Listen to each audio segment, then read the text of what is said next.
Muy buenas, mi nombre es David Morales, estudiante de la carrera de Ingeniería y Mantenimiento Mecánico y hoy cursante del Laboratorio de Corrosión.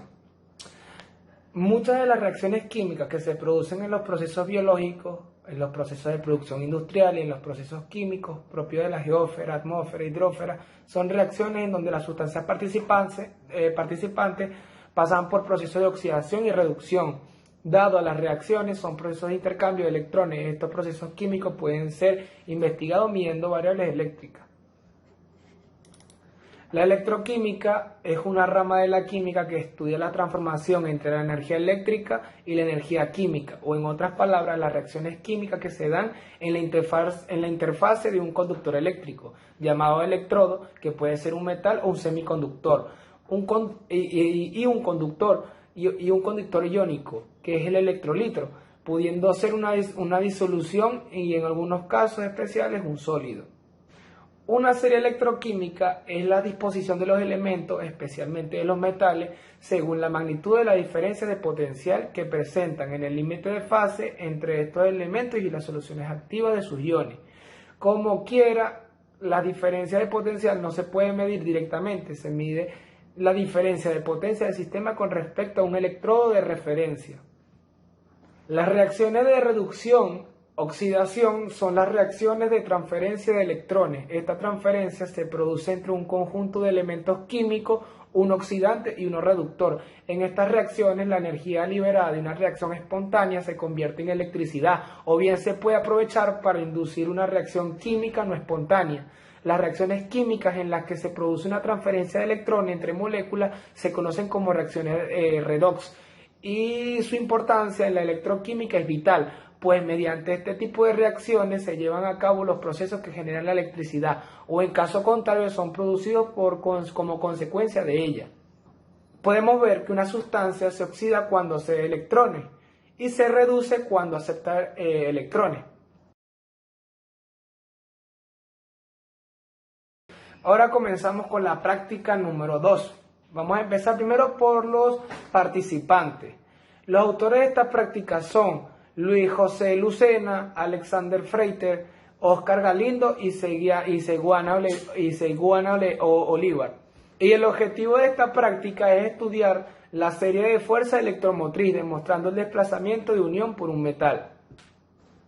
Los materiales para realizar esta práctica fueron 3 vasos precipitados de 100 mililitros, 2 vidrios de reloj, 2 cucharas y 2 varillas agitadoras, 2 cilindros graduados, uno de 100 mililitros y uno de 10 mililitros, sulfato de cobre al 5%, ácido clorhídrico, sulfato de níquel al 5%, agua destilada, una lámina de aluminio, una lámina de acero galvanizado, una lámina de acero inoxidable, una lámina de acero de bajo carbono, una lámina de cobre y una lámina de zinc.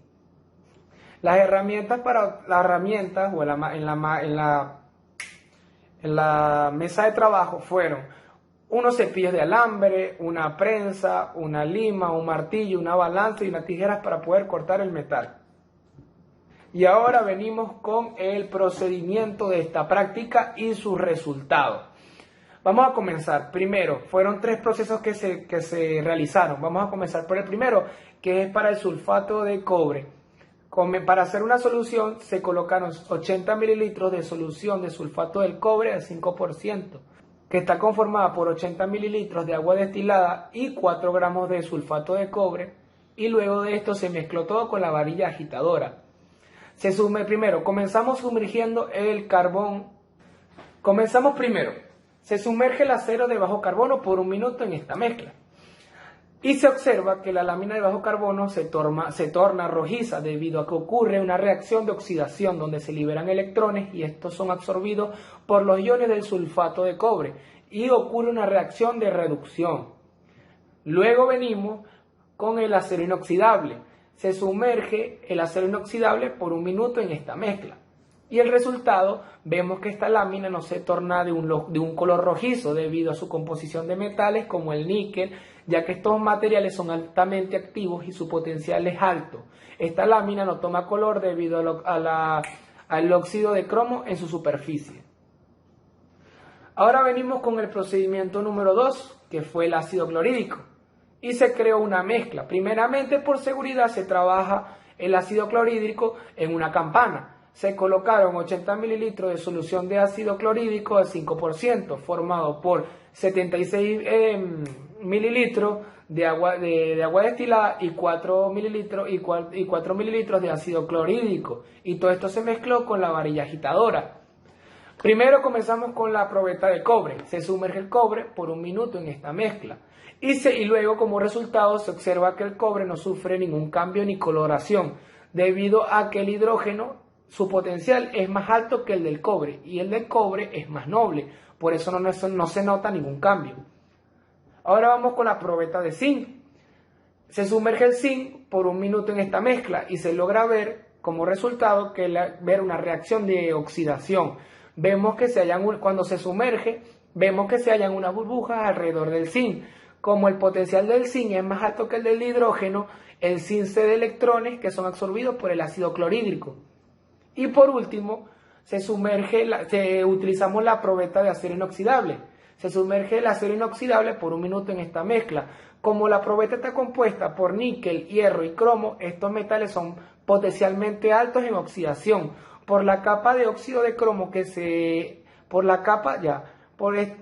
por su capa de óxido de cromo hace que haya una protección, evitando la reacción de oxidación. Por último, el último y tercer procedimiento es para el sulfato de níquel. Primero se creó una mezcla. Se colocaron 80 mililitros de solución de sulfato de níquel al 5%, formado por 80 mililitros de agua destilada y 4 gramos de sulfato de níquel, y se mezcló todo con la varilla agitadora. Se sumerge, primero, vamos con la probeta de acero de bajo carbono. Se sumergió se sumerge el acero de bajo carbono por 1 minuto. Y luego, como resultado, el proceso de oxidación en el acero de bajo carbono se va a producir de una forma lenta, ya que el potencial del níquel es bastante cercano al del acero de bajo carbono. Luego vamos con la probeta del aluminio. Se sumerge el aluminio por 1 minuto en esta mezcla y vemos que se forma una capa muy tenue de color amarillo o amarillenta, debido a la diferencia de oxidación que es muy alta. Por ello, el resultado de la reacción se realiza de forma lenta.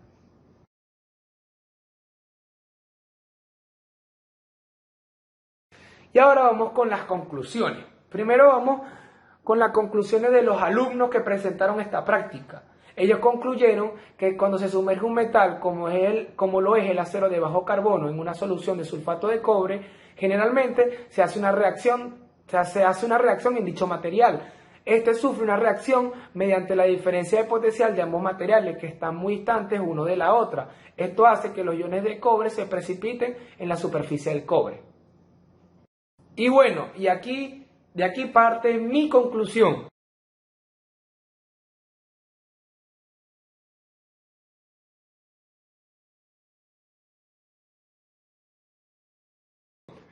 Yo, mediante este video, puedo concluir en general que un metal se oxida cuando cede electrones y se reduce cuando acepta electrones.